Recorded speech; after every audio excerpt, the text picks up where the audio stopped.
Sí, a eso voy. O sea, fíjate, yo no voy a discutir las motivaciones básicas del sector político en su momento, porque además también los momentos cambian, pero en ese momento el resultado final fue que tú bloqueaste la posibilidad de resolver un problema que afectaba la vida de la población bajo la tesis de que resolver ese problema de la gente fortalecía al gobierno de Maduro.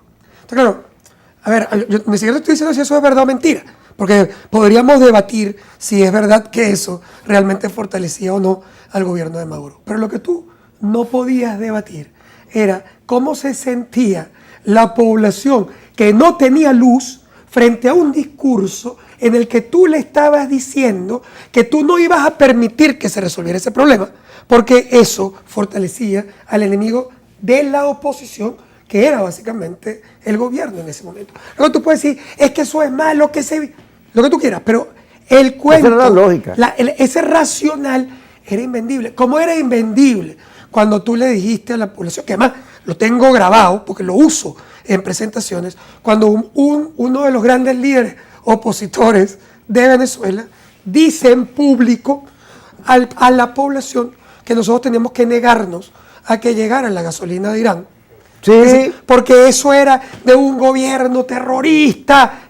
Yo no estoy cuestionando los calificativos de nadie. Eso no es lo que yo estoy hablando aquí. Pero es que podía ser de Irán, de la China, de la cochinchina. La gente de lo que quería la gasolina. Tú estabas en la mitad de la pandemia y la gente no tenía cómo moverse. Y si se te moría tu abuelita en tu casa, no había gasolina para la carroza fúnebre, para poderla mover de tu casa. Entonces tú puedes decir, pero eso es culpa de Maduro, que había destruido.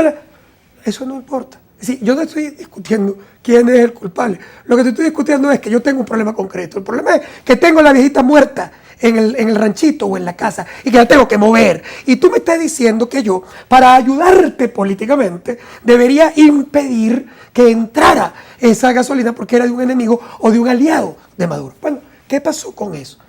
Destruiste. O sea, cuando nosotros hablábamos de eso, nos caían a plomo también. Por cierto, que no es la población masiva, sino los constructos que se montaron alrededor de la defensa del radicalismo, que por cierto estaba bastante bien financiadito y que recibía muchísimos millones de dólares ¿para qué? Teóricamente para construir una política comunicacional de fortalecimiento opositor, pero en realidad se utilizó ¿para qué? Para destruir a los adversarios internos o a cualquiera que no tuviera la misma posición del radicalismo dentro de la propia oposición. Entonces, claro, eso fue un momento terrible, eso ha cambiado, pero ese momento terrible divorció al liderazgo político de la gente. Porque la gente no sintió que ellos estaban más preocupados por ver cómo se mantenían ellos o cómo mantenían los pedacitos, las migajas que tú podías controlar, pero que no estaban interesados en resolver los problemas de la gente. Ajá, fíjate, en el 2021, un sector del G4, que respaldó el interinato, regresa a la legalidad, a la institucionalidad. Hay unos que se quedan ahí pegados, escondidos, los más radicales, pero participan en las elecciones regionales, pero vienen no a ganar gobernaciones, vienen a mantener su hegemonía como liderazgo de la oposición. Y es por eso que no excluyen a otros factores que sacan más votos que ellos.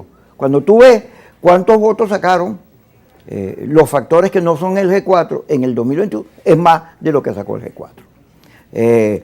José Brito, alacrán, dañado, torcido, bueno, los vence en Anzoátegui. Tú podrás decir lo que sea de José Brito, pero la gente dice otra cosa.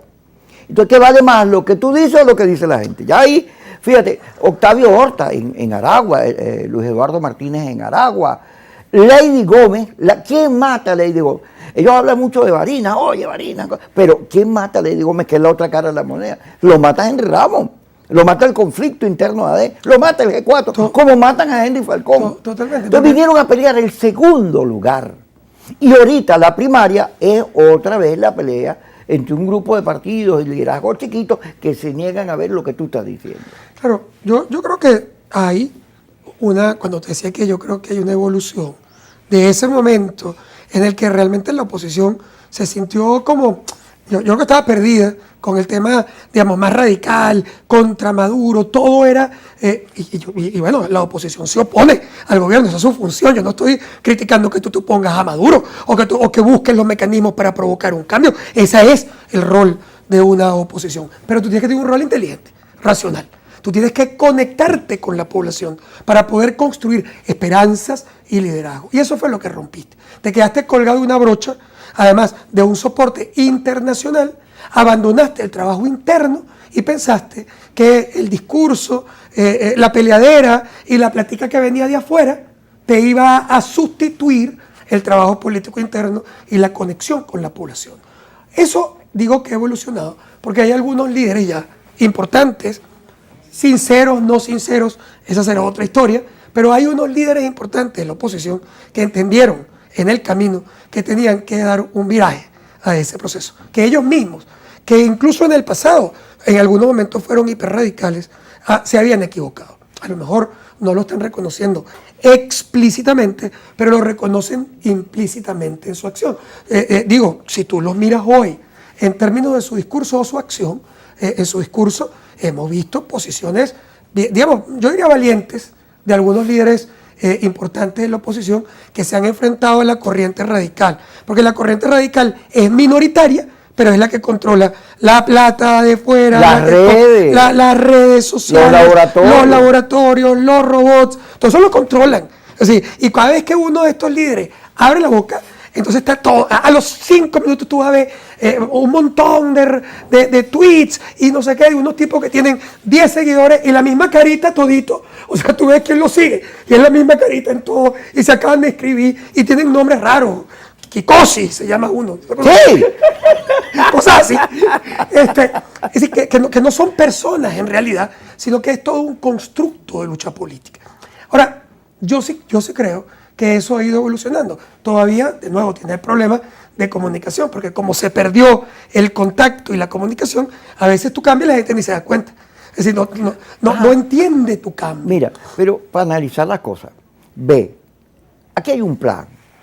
Lo hacen, ni siquiera lo hacen aquí, lo hacen en el Departamento de Estado con algunos de aquí, porque eran aliados, ¿no? Y eso es lo que permite que entre la Unión Europea. Pero el plan consistía, primero, se fueron paseando por las organizaciones de Caracas, discutiendo caracterizar al régimen. El gobierno es una dictadura, el régimen y la dictadura. Después agarran y dicen, Maduro abandonó el cargo. Semejante mentira. Porque Maduro está, mira, al cargo lo ama. Y después inventan toda una